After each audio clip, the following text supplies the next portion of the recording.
Hello there. It's August 11th, 2026. My name is Joe Weston, and we're here for our monthly online global heart gathering. And it's always a pleasure to be here and an honor. It's always great, as I say, to see familiar faces who've been here for a while, who've been committed from the beginning since we started this in 2017. And for those of you who are familiar faces who have been dear people in my life who are here, and to see the dearest faces of the new people who show up. It's always an honor to have you. We're representing at this moment of the people who are showing up 3 continents.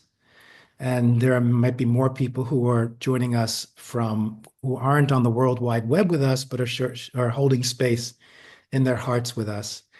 And as I always like to give a little introduction, and the way this goes is I'm going to lead this. I'm going to offer a little perspective on how I'm seeing the world, which we take into our meditation. Then I'll lead a meditation, and then we have time to reflect.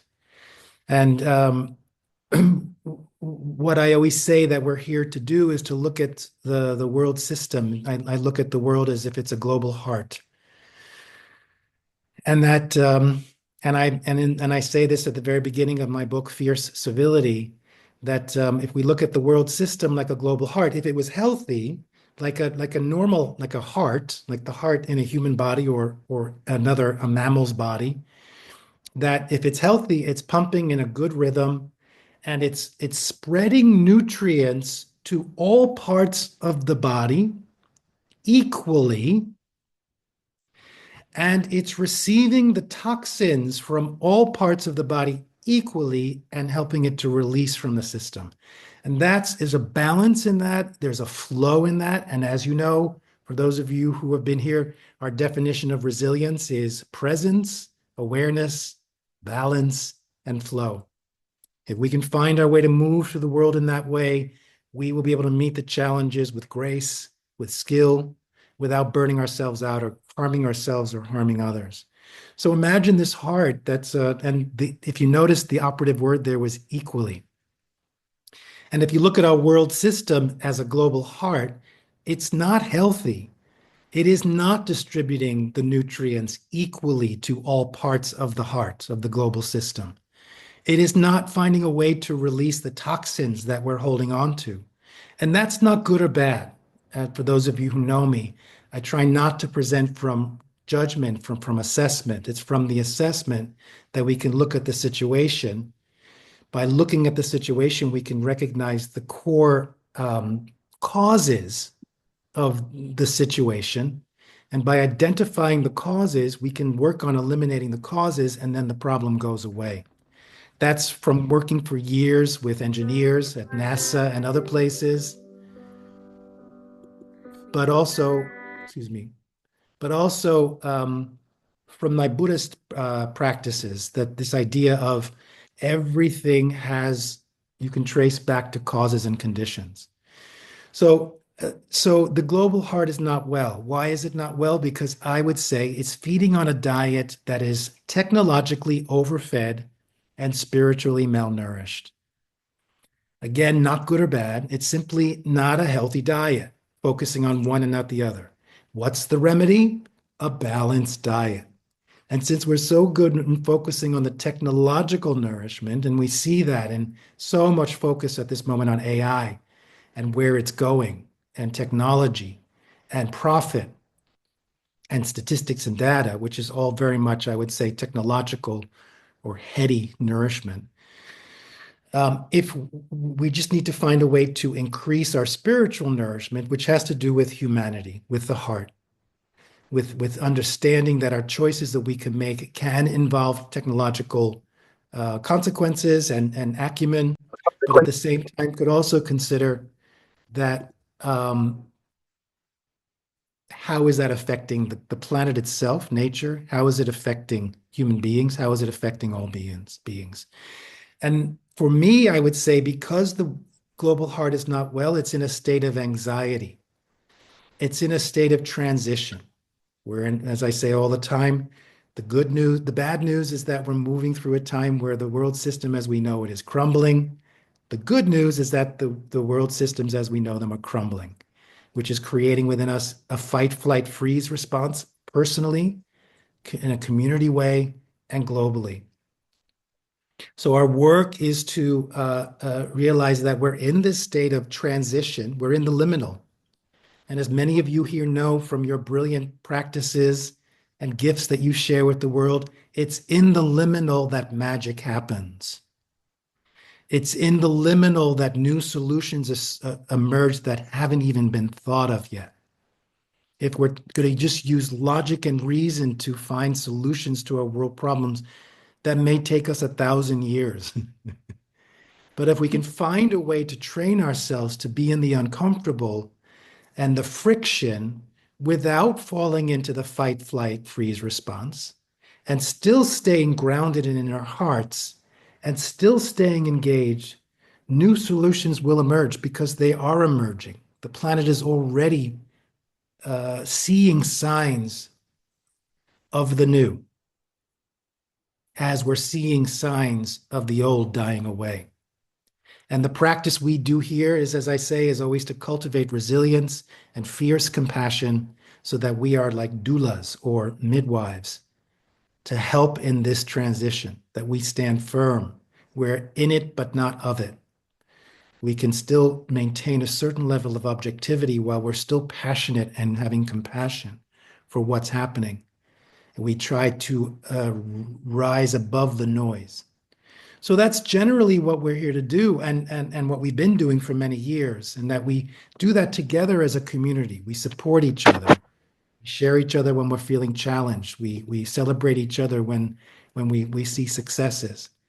And it's always the answer for the last 6 months to 9 months. Every month, my message has always been, it's up to us to find the small ways to be of service, to show compassion in action, to not show it, to embody it. With this idea that, as I say, many of us think we're moving to a new world. We're moving to an evolution in our species. And it's as if we're all going to pack our bags and take a spaceship and go there or take the train. But it's not. If it was that easy, we would have done that already. The new world, the new way of being on the planet is only going to happen because enough human beings on the planet commit to living in that way. There's a joke as a kid that we always heard, many of you may have heard it, and I'm going to say it with my Queen's accent because I heard it when I was a kid. How do you get to Carnegie Hall? Practice. How do you get to Carnegie Hall? Practice.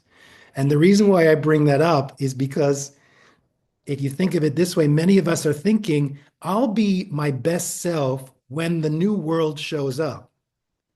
I'll get on stage and perform violin or sing when I'm invited to Carnegie Hall, and then I'll be the most amazing pianist or singer, and not realizing that the only way you're going to get there is by practicing. So in a sense, the work we're doing here is creating practices. How do we, in every moment, raise our frequency and keep that frequency up? And what I want to share today is a little bit, that's a context. Oh, look at Kate showing off her Occupy Here shirt. I love it. And it's great to see some new faces. Rod, it's great to see you, and some familiar faces, Patty and Claudia and everyone else. Sorry if I left you out, but that's what pops up right now. I want to share with you, many of you probably know, I've done work for many years with combat veterans in the United States, because I heard how they were suffering, that the suicide rate, that the combat veterans at that time, 22 a day were committing suicide. 22 dying. And it broke my heart. And that's, for me, my mission is like, what can I do as a civilian to support these men and women? And I found a way. I work with many organizations where I help them with their healing their trauma and the PTSD and their physical maladies and challenges, as well as how to communicate and stay engaged. And I cannot say enough about how remarkable these people are. I have not met anyone in the world who has a deeper level of commitment to service, to the point of sacrificing their lives, their arms, and their legs to serve everyone, not just those that are of the same skin color, not just those who have the same belief system, but everyone according to that nation that they're representing. That's true service. That's true loyalty. Anyway, so I've done a lot of research, and there's one man and many generals, American generals, who are so wise and deeply compassionate. And one is called General William McRaven. And he gave a speech at a university and he wrote a book called Make Your Bed.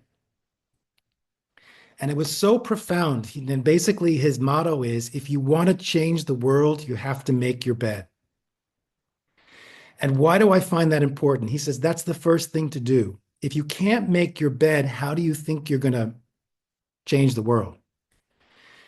Or, and we've been saying that now, I've been saying that for a while. If you can't greet your neighbor who lives in the same building with you and at least acknowledge that you're walking past a human being, why do you think we're going to see world peace?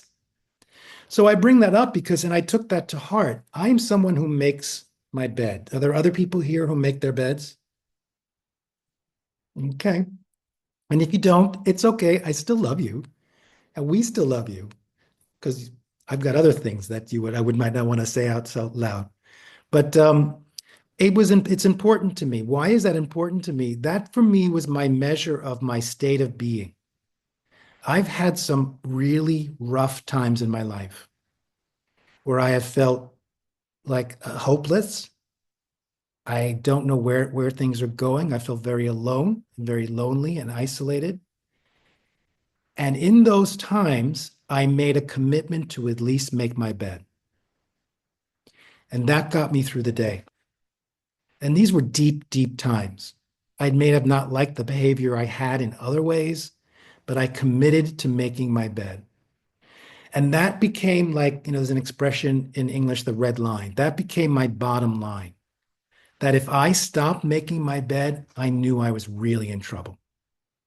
It was like an anchor or like a safety net. And it was my measure of knowing how I was. And it was a way to just hold on to the best part of me that I felt at times that I was losing. So I bring that up. I share that for for a reason. I mean, it's what my experience is. But what's your bed making? What is your bottom line? What is your thing that you always do that you know if you're doing it, you're still okay, even if everything else is a mess?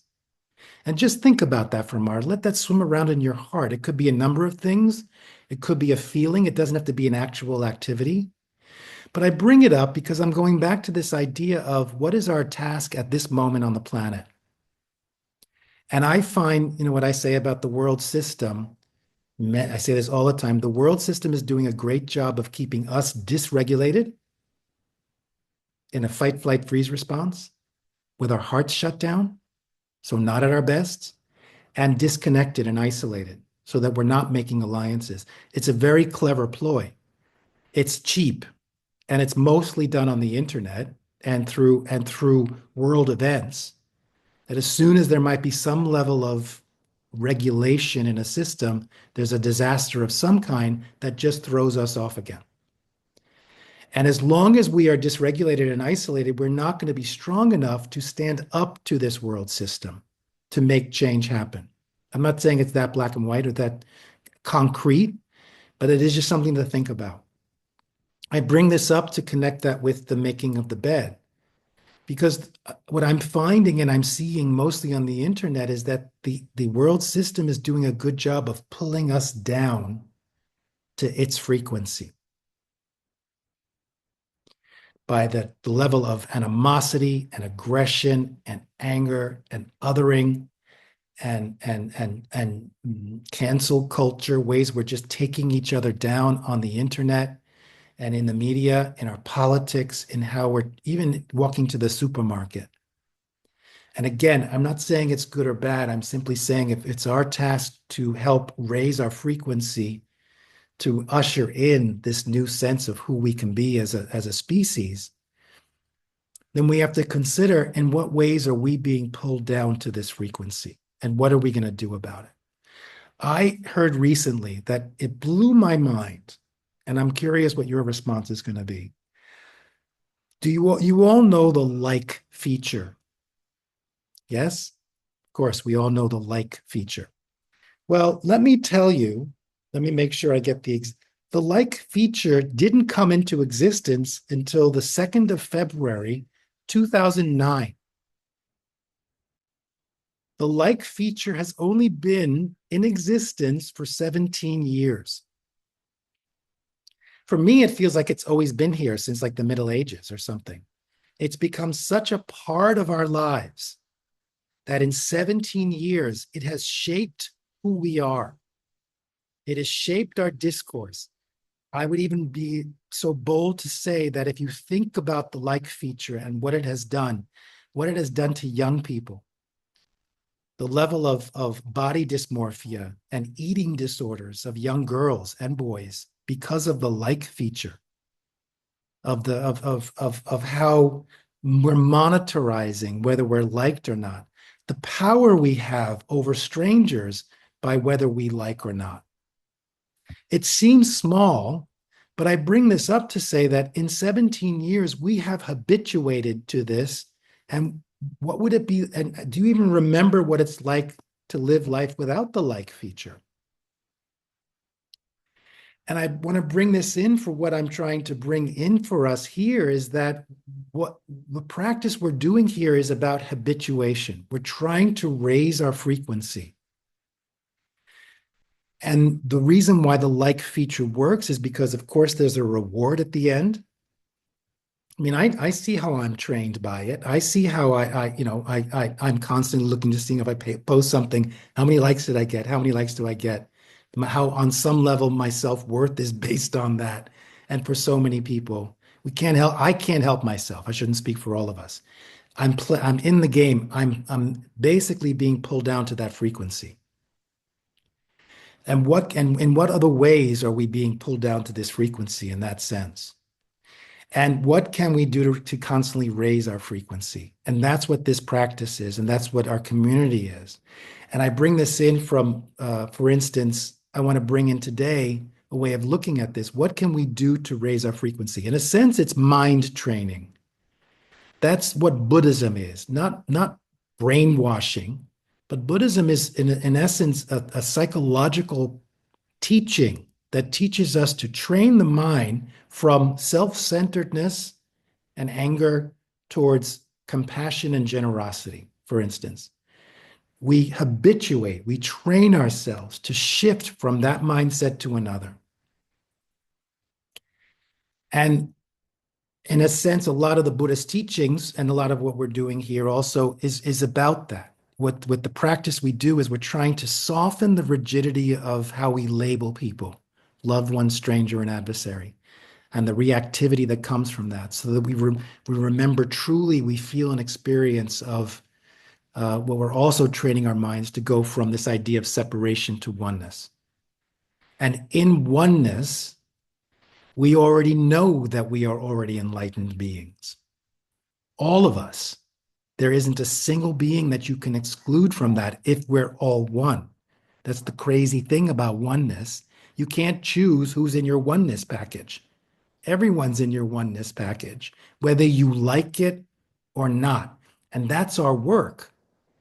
If you're still labeling and choosing who's in your oneness package, then you're still operating on a frequency that you probably take issue with others. I do it, so I'm not saying it's not me. But here's the interesting thing. One of the beautiful things in Buddhism, in the wisdom wing, the compassion wing and the wisdom wing, is this idea of impermanence. I want to offer this to add into our meditation, how you can move through the world. With this idea of impermanence, what the philosophy is, the cosmology is, that nothing is permanent. No phenomenon in the entire universe is permanent. Everything that exists changes. Nothing stays the same. That's one. Everything changes. Everything has causes and conditions. Everything that exists came from something else before it that caused it to happen. So it's interdependent on others. And in that process, that everything is changeable, nothing is permanent. Everything dies and is reborn. That's the third. Nothing's permanent, nothing is fixed, and everything is interdependent to everything else.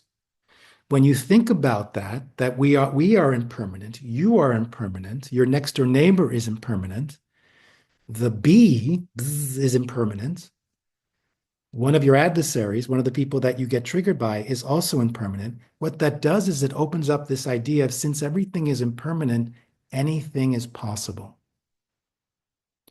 What is also possible, of all the trillions and trillions and trillions of permutations of what is possible for every being, one of them is that that being has within them the possibility for enlightenment and awakening. It's just logical common sense. The statistics of that person awakening might be slim, but of all the trillions and gazillions and mammillions of possibilities, one of them is that every being you encounter has the potential to awaken. They have the seeds within them that, when activated in the proper way, can blossom. So imagine if you walked through the world and every being you came across, every image you saw of certain leaders around the world, that you were also can create the habituation. That person also has the possibility of awakening, therefore is an awakened being on some level. That might shift how you approach them.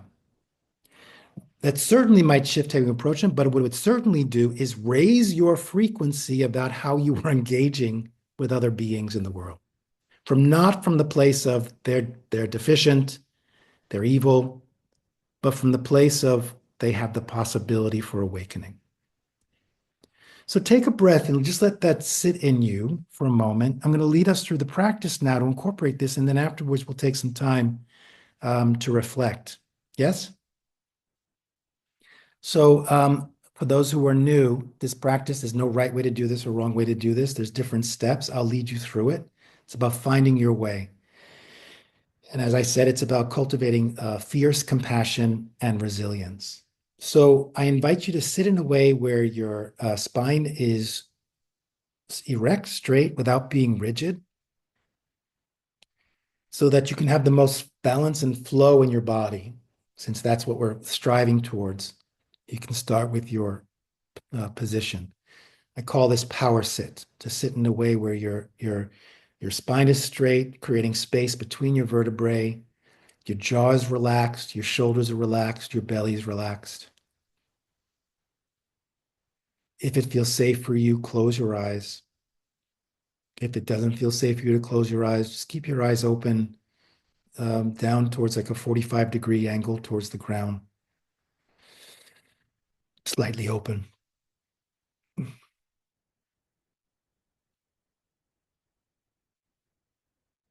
From power sit, I invite you to bring your awareness into your lower belly and to identify what I would call your core, your center. It's approximately the width of 3 fingers below your navel and a third of the way into the body from the front of the body. So if you were to, for instance, if you wanted to place your fingers on your index finger over your navel where your pinky is, that's approximately the spot that I'm bringing up. From there, bring your attention inside of your body about a third of the way from the front of the body. And see if you can bring your full attention to that spot. There's not a real organ there. It's an energy center. And in many traditions, it's seen as your core, your center of gravity, impulse.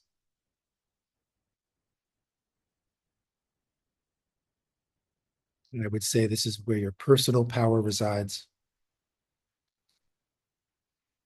And it is your center of awareness, perception, how you perceive reality. Perceiving reality is free of judgment and incorporates all your listening and experiencing your present moment in a multidimensional way from your core. So in power sits keeping your focus in your center. From your center, become aware of your power, your contact points, parts of your body that are connecting with what you're sitting on and the ground. From your center, bring awareness to these points and feel the interaction of these points with the chair and the ground, the gravity bringing you down closer, the pressing down. And register the sensations of maybe the back of your thighs, your feet. From these points, allowing the neuroceptors at the ends of your nerves in these points to register the stability under you. That information flows through your nervous system up to your brain and says, this is stable. You can trust this.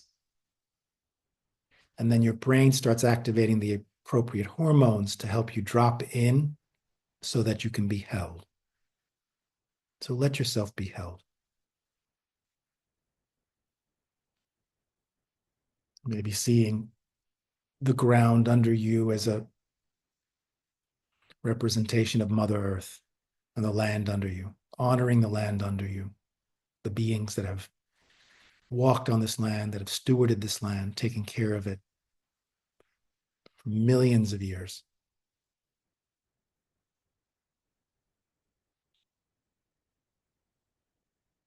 Feeling that power. So in power sit, focusing your center and your contact points, and then we're going to use this practice to bring our awareness more into the present moment, starting with the self.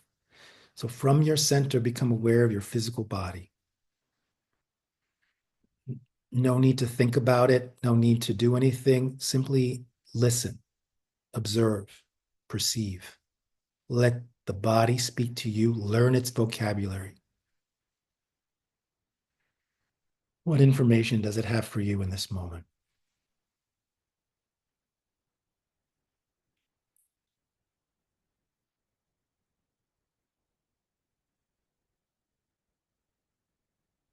And from your center, become aware of your emotional body.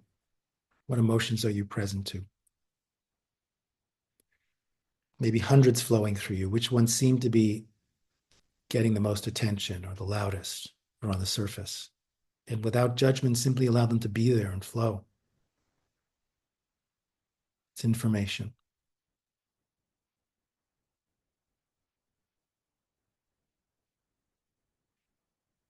From your center, become aware of your mental body, your thoughts. From your center, perceive your mental body, the thoughts. Not necessarily what you're thinking, but the quality of your thoughts in this moment, at this time.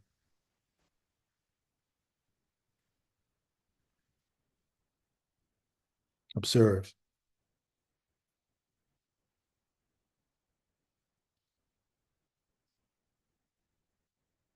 And maintaining a connection with your core, your personal power.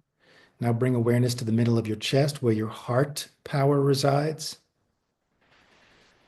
Compassion, respect, connection. And from your center and from your heart, become aware of the part of you that is connected to something larger than yourself. Don't dwell in a mental way about what that part of you is or what is something larger than yourself. Simply feel into what part of you connects with something larger than yourself. That could be spiritual, could be humanity, could be love. And from that part of you, become aware of how connected you are in this moment to something larger than yourself. And imagine that flowing in. The power and energy of Mother Earth flowing in from below, the power of that which is larger than yourself flowing in from above, resting in your heart and in your personal power. And imagine this force now radiating out through your body, out through into your personal space, out to the boundaries of your own personal space. In all directions, behind you, above you.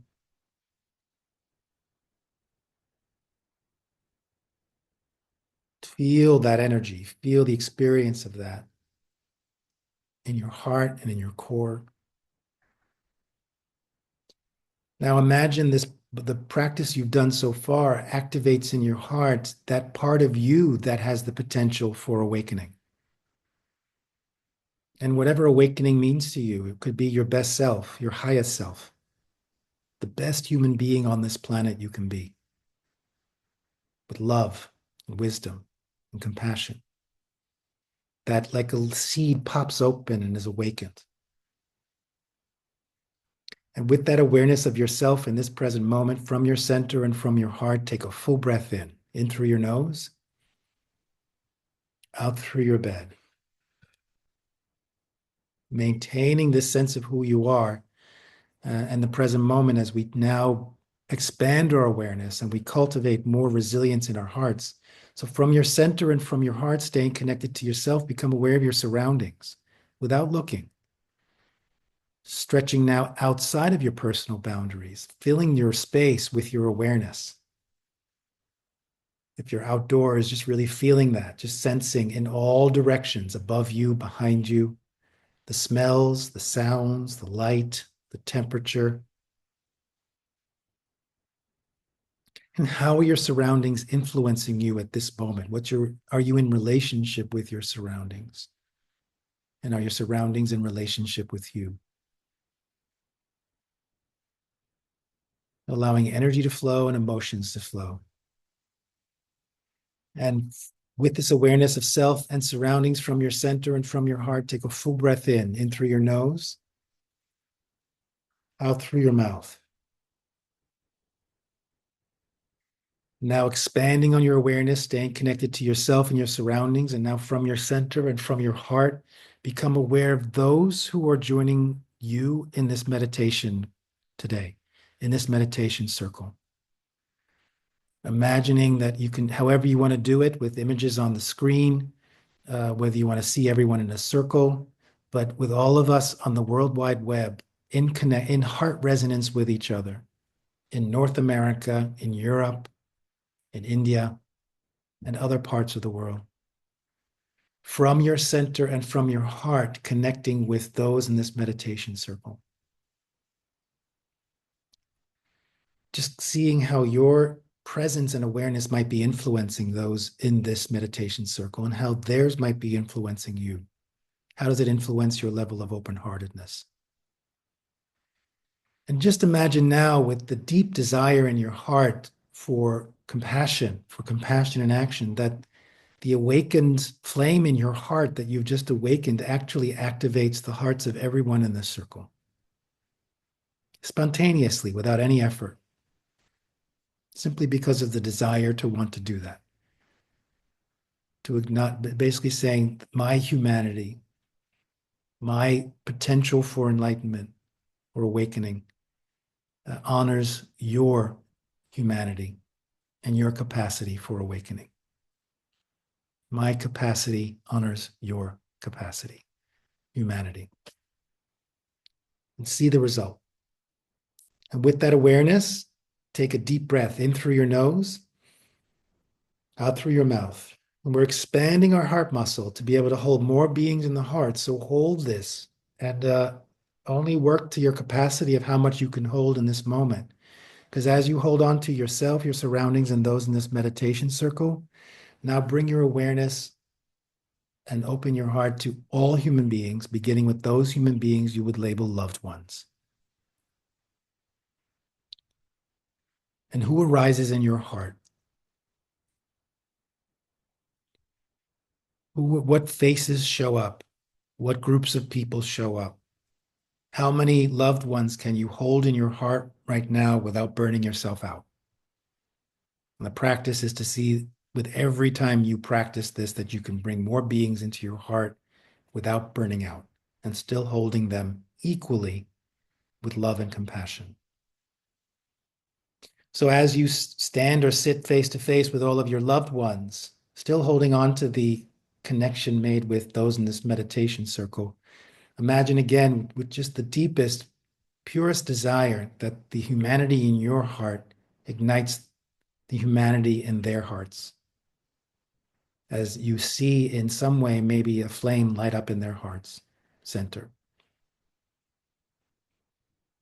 Imagine. And let energy flow and emotions flow. And how does their heart energy now influence you? And how is your heart energy influencing them? Letting energy flow and emotions flow. And from your center and from your heart, become aware of those human beings you would label stranger. Who arises in your heart? What faces do you see? What groups of people? Hold as many as is possible for you right now. My assumption is that for you, that could be up in the billions of people that you would consider strangers. Imagine one day you could hold all those billions in your heart without losing any energy.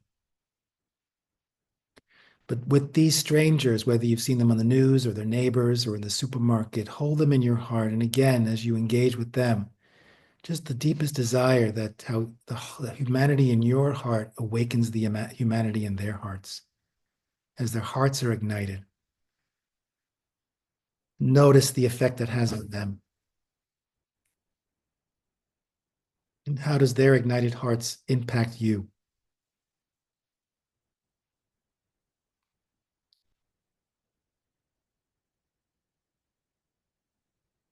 And now, from your center and from your heart, become aware of those human beings you would label adversary. And be honest, who arises in your heart? This is the practice. This is practice. What faces do you see? Groups of people. Be honest with yourself. You're not going to be tested. No one's going to hear who your adversaries are. But practice. Take one, if that's more than enough for you, and just see if you stand or sit face to face with them, how that affects your open-heartedness.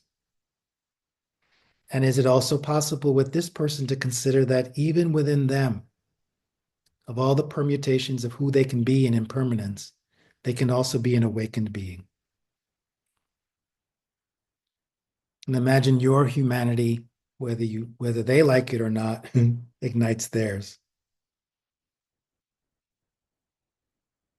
And how that affects them and how it might affect you. And now just imagine a vision, just imagine the possibility that all human beings on the planet have an awakened heart, have access to their humanity at all times. Just imagine, let's just imagine the possibilities. In this state, is war possible? In this state, is hunger possible? In this state, is the terror that's being done to nature and the planet, is it possible?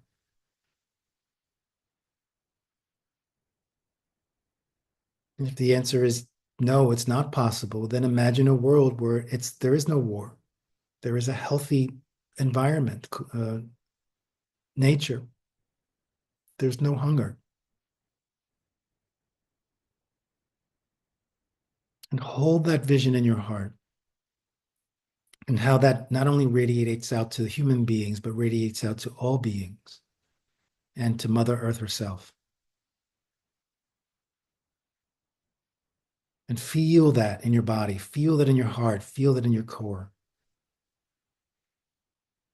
Allowing energy to flow and emotions to flow.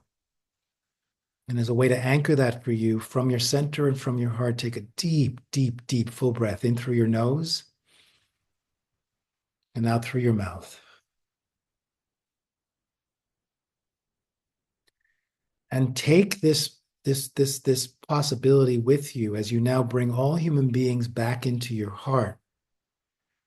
Coming back, now from bringing all human beings back into your heart, bring your awareness back to those in this meditation circle. And just have a moment interacting with those in this meditation circle with honor, and respect.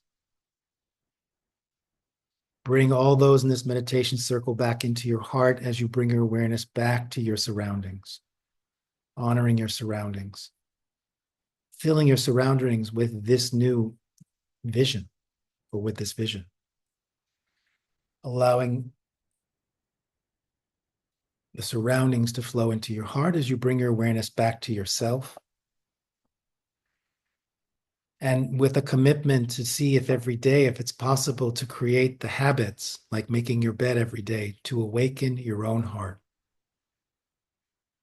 Do something to do a practice that raises your frequency to remind you that you have the potential for awakening, like everyone else.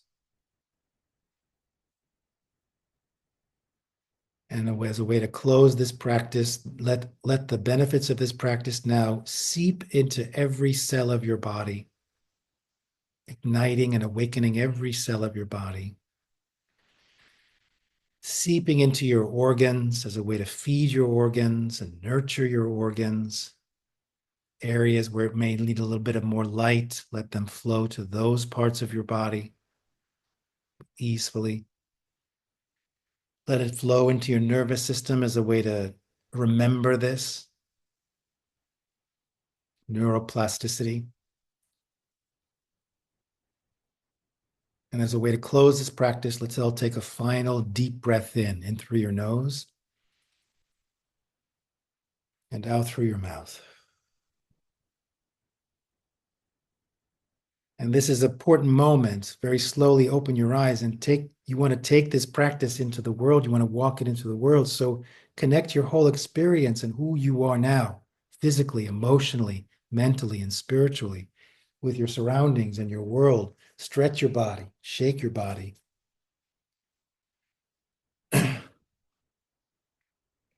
Beautiful. Thank you. So we had a chance to ground, to set our motivation. We did our practice, and then we have a chance to reflect. So does anybody want to share? Anybody want to share what happened for them in the meditation, or their reflections on what I said, or anything that's coming up for you in your world? You don't need to raise your hand. Simply just unmute and share. Joe, I had a question come up as you were guiding us through the practice. Mm-hmm. You had said, I think it was, I'm paraphrasing here, it was at the point in practice where you were inviting us to invite strangers, potentially billions of strangers, into our heart. And then you said, imagine you could hold billions without losing capacity. And that pinged me, and I became curious about that. Can you share more about our relationship between, or no, you said between, you said losing energy without losing energy. I think it's how you said it. Can you Yeah. share more about that? Sure. Well, I mean, just very basically, you could say the heart is a muscle. So, it's like an athlete, if they're training a muscle. And of course, we're not just compassion doesn't reside in the physical muscle of the heart. It's an abstract energy center that it comes from technologies that go back thousands and thousands of years. I bring that up because a lot of time people say, I can't open my heart to everybody. It'll burn me out. So the idea, just like with an athlete, if you're a pole vaulter, I always use the image, and you've never done it before, just like Carnegie Hall, if you've never played the violin, you're not gonna go up there and do a solo performance. You got to practice. So with a pole vault, you're not gonna jump 3 meters up to start with, or 9 feet. You're gonna start with maybe 3 feet or 1 meter. And that's your capacity at that moment. And when you feel confident that you can physically, emotionally, mentally, and spiritually manage that 1 meter, then you challenge yourself to put you in the discomfort of stretching yourself to 4 feet or 1.5 meters. So when I say, you know, with loved ones, who arises in your heart? How many can you hold in your heart? You may have hundreds of loved ones, but only 4 at that moment feel right for you to hold in your heart without it feeling overwhelming or taxing or exhausting. That's the resilience piece. So when I didn't bring it up with loved ones, I brought it up with strangers because I'm going to guess, like I said, with everyone here, if you really broke down your labels, I have billions of people that are in my stranger category because I don't know them. And I'm okay with that. But I can still have compassion for them and open my heart to them. And I can't hold a billion people in my heart right now.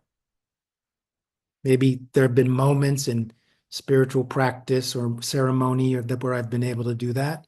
But in the day-to-day Joe, it's hard. So I know where my capacity is, but I think to myself, if there are 8 billion people on the planet and my loved ones and adversaries only cover maybe 1,000, then that's a lot more people than the rest of our strangers, and that's billions. Does that help, Patty? Yeah, thanks, Joe. I just wanted to share. These were on my table, and when I saw your background, I never have billions in this No. space. Yeah, I thought that was really sweet Yay. and fun. Art, Yeah. art hmm connection. Love that. Mhm. Thank you. Anybody else want to share?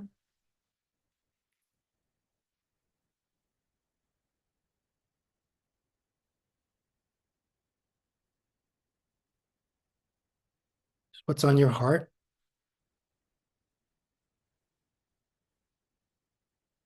Rod is trying to talk, but he's muted, Joe. Who is? Rod? Oh,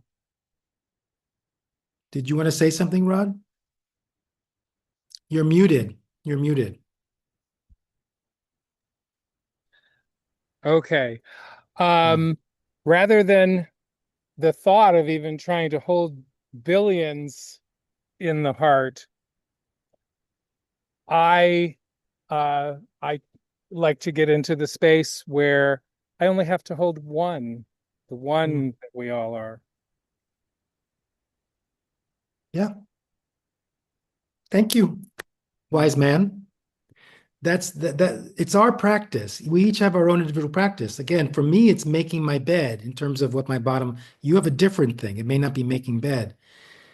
If you can fully embrace one person, then you have done more than billions of people on this planet. That's my truth. That's my viewpoint. So thank you for sharing your practice. I love it.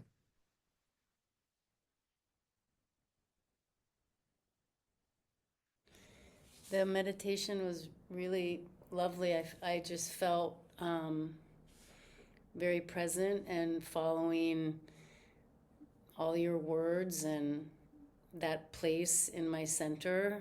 And I had a moment when you suggested to imagine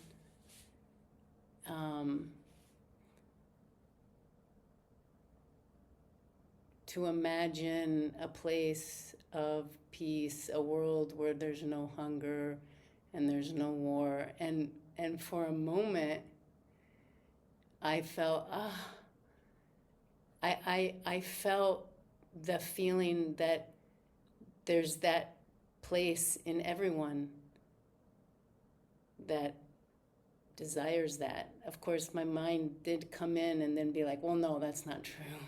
But there is a space. I felt that in all humans. Mm. And that was lovely. Thank you. We feel it. Thank you. You cracked it open for all of us, that one moment. Thank Hey, you. Joe. Hi, Claudia. Everybody. So yesterday I had a conversation with a couple of friends. They're like in their 60s, and they were talking about how their children who are mid-30s now in the United States, they're so hopeless. And one of them was saying, when we were young, we had dreams. We were always thinking how everything is going to be so wonderful. We're going to change the world. We're going to do this. We're going to do that. And now the young people in those ages are hopeless. They just go to work, come home, maybe meet with their friends, and that's all they do because they don't see any path forward to regain their hope, their happiness, their joy. So today, having this, doing this meditation, it's like my heart is fully open right now. I feel like it's spinning out of control. But it's like doing this, I think we can certainly send that love waves, blasts out to everybody, and especially to the people who are like, just there's no way out. Everything looks black and dark right now. So thank you, thank you, thank you. This really meant a lot to me. And seeing all of you around was also beautiful. I'm glad I joined. Thank you, Claudia. I feel your heart very strongly. Thank you. Very generous.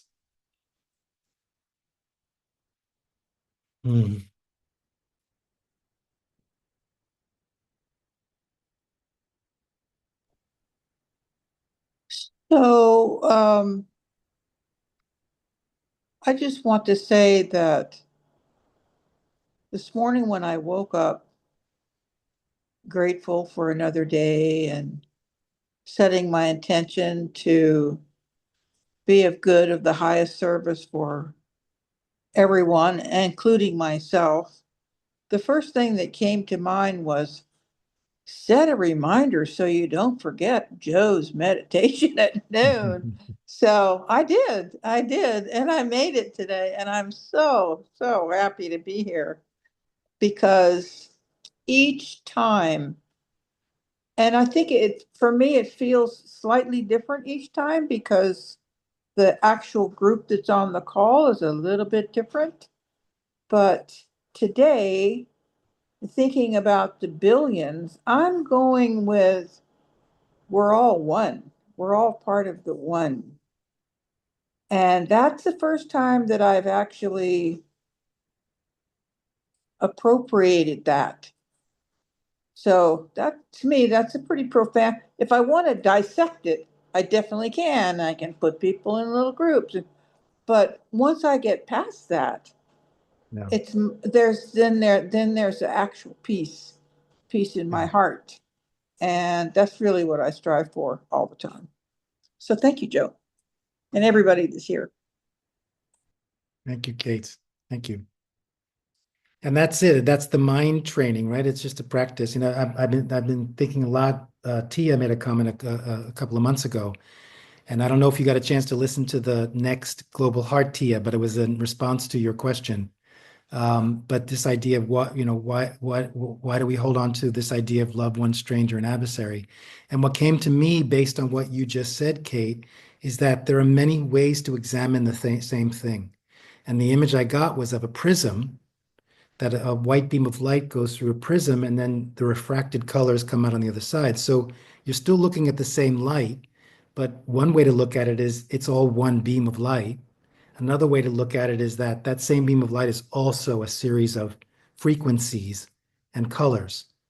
And that, if I would interpret what you said, that by looking at the different colors and eventually seeing that the different colors, that they are in a sense unified, you get back to we are all one. So thank you for doing that, because that helped me clarify something.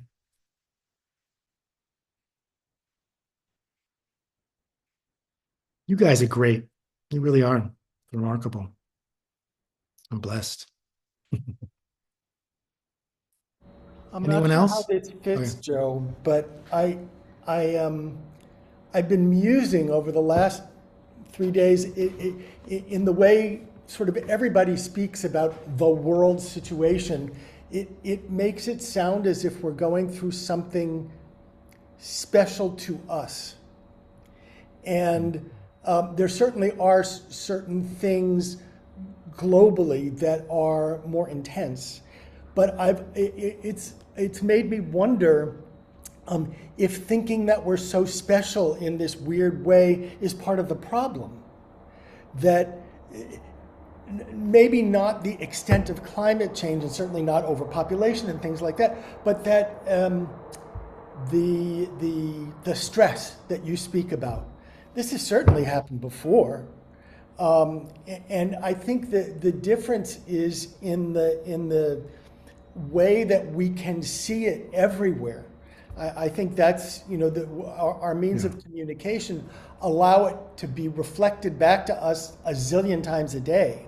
And I think it's that intensity that makes it feel so much worse, or if by some miracle something great happens, makes that feel better. And I've just been musing about if that sort of feeling special, even about a horrible thing, is really part of the problem. And I don't have any kind of an answer to that, but it's something that's been coming up for me a lot recently.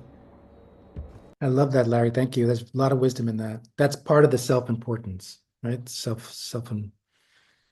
Yeah, I love that. You should write about that and talk to people about that. It's beautiful. Does anybody have anything else to say about that? And then we'll sum up. You could say anything else, but did anybody have a response to Larry? I saw a lot of nods. That's why I'm Yeah, and I would connect that with the like button, right? Is that where the difference is that we didn't have the internet 1,000 years ago. So it is amplifying everything, and it's making everything seem much more immediate.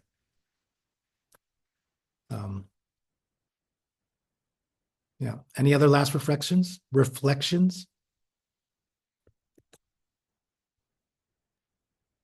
I'm experiencing Larry's share through the lens of more recently realizing when I think orient to the world and to others from that place, to use your word, of self-centeredness, I notice how much it impacts my perception of how available resources I have to share with others, and rather the scarcity of my perception, the scarcity of the resources that I have to share. And I can tap into a different awareness, and it seems to have everything to do, or at least a lot to do, with my state, my nervous system state.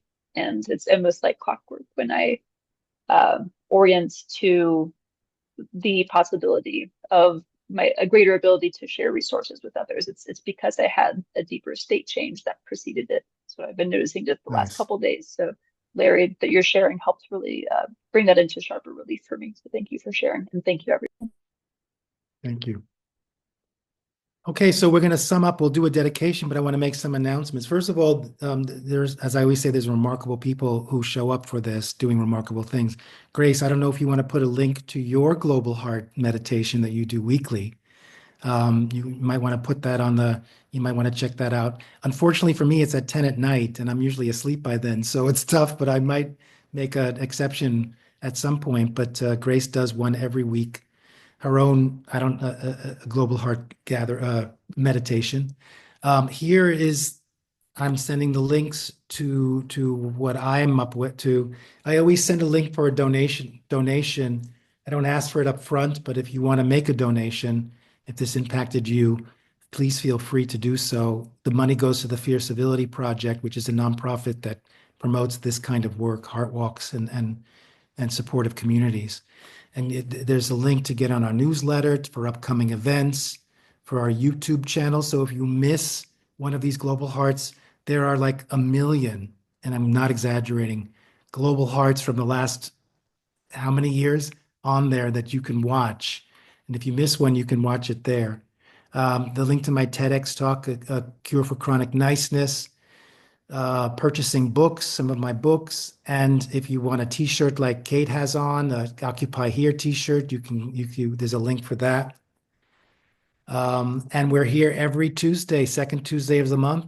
Please put it in your calendars, and if you can think of just one person who you think this might resonate with, please invite them next time. It's always great to see you. It really is a blessing. It brings tears to my eyes when I see your faces and I feel your hearts. Really, it's a gift. So as a way to close this, all the energies we've generated, let's just direct that energy towards some specific focus places for our own selves, for our own healing, for the success of all the projects we're working on that bring about deeper level of humanity, for people in your world who are suffering, who could use a little bit of this energy, love and compassion, for the dear, dear planet itself and nature. May this energy flow there to bring ease and balance. And may all governments govern from a place of generosity and wisdom as opposed to fear and greed. Okay, thank you all. It's great to see you. I'll see you next month.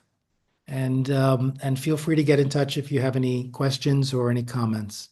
And please take care of yourself. Thanks so much, Joe. Bye.